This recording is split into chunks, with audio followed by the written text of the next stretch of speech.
নমস্কার বন্ধুরা, আমার চ্যানেলে সবাইকে স্বাগত। সকলকে জানাচ্ছি শুভ শারদীয়ার প্রীতি ও শুভেচ্ছা। আজকে আমি বানাচ্ছি চিকেন মোমো। আশা করছি আপনাদের সকলের খুব ভালো লাগবে। এটা বিকেল বেলায় নাস্তা হিসাবে খেতে দারুণ লাগে। তো আমি একটা বড় স্টিলের বাটি নিয়েছি, তার মধ্যে ছোট বাটির 1 বাটি ময়দা দিয়ে তাতে পরিমাণ মতো নুন আর 1 চামচ রিফাইন তেল দিয়ে ভালো করে সব কিছু একটু মিশিয়ে নেব। মেশানোর পর অল্প অল্প করে জল দিয়ে ভালো একটা ডো বানিয়ে নেব। ডোটাকে 3-4 মিনিট ভালো করে মাখিয়ে নিলেই একটা সফট ডো হয়ে যাবে। তারপর ডোটাকে ঢাকা দিয়ে রেখে দেব।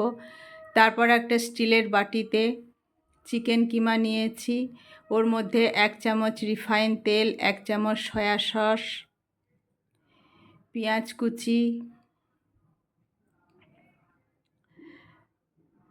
1 চামচ রসুন থেঁতো করে দিলাম, পরিমাণ মতো নুন, লেবুর রস দিলাম 1/2 চামচ মতো,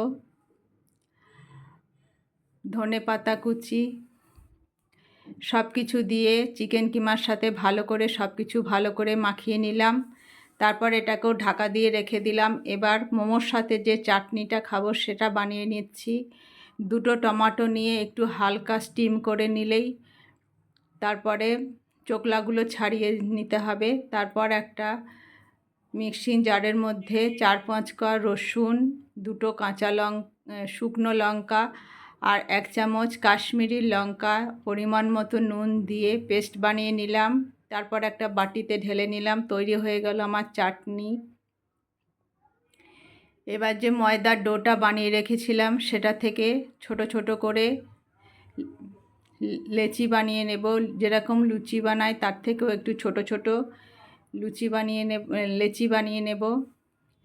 এবার একটা ডেকচিতে জল গরম করে নিয়ে ওর মধ্যে 1 চামচ গোলাপ জল দিয়ে তার উপরে একটা ছিদ্রযুক্ত থালা বসিয়ে দিলাম। তারপর থালার মধ্যে একটু রিফাইন তেল মাখিয়ে দিলাম। তারপর ঢাকা দিয়ে এটাকে গরম করতে দিয়ে দিলাম। তেলটা মাখানোর ফলে মোমোগুলো যখন দেবেন লাগবে না থালার সাথে। এবার মোমোগুলোকে তৈরি করে নেব। লুচির মতো বেলে নিয়ে মাঝখানে চিকেন কিমাটা দিয়ে এইভাবে 2 হাতের সাহায্যে একটু ফোল্ড করে করে দিয়ে আর এক সাইড প্লেন রেখে 2 সাইডটা একটু জল লাগিয়ে দিয়ে আস্তে আস্তে চিপে দিতে হবে। এইভাবে হালকা হাতে একটু চিপে দিলেই হয়ে যাবে। এইভাবে সমস্ত মোমোগুলো আমি বানিয়ে নিলাম। তারপর এখন জল ফুটতে শুরু করে দিয়েছে, তখন থালার উপরে মোমোগুলো সব দিয়ে দিলাম। দেওয়ার পরে একটা ওপর থেকে আবার ঢাকা দিয়ে 15 মিনিট গ্যাসটা সিম রেখে স্টিম করতে হবে।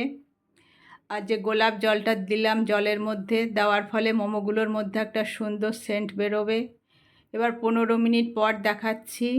দেখুন মোমোগুলো পুরো ভালোভাবে স্টিম হয়ে গেছে। এরপর একটা থালাতে তুলে নিলাম সব। তারপর একটা প্লেটে সসের সাথে সার্ভ করে দিলাম। তৈরি হয়ে গেল আমার চিকেন মোমো। আশা করছি আপনাদের সকলের ভালো লাগবে। ভালো লাগলে অবশ্যই লাইক কমেন্ট করবেন। আর যারা নতুন বন্ধু আছেন তাদের কাছে অনুরোধ রইল আমার চ্যানেলটি সাবস্ক্রাইব করার জন্য। আজ এখানেই শেষ করছি। সবাই ভালো থাকবেন। Bye bye.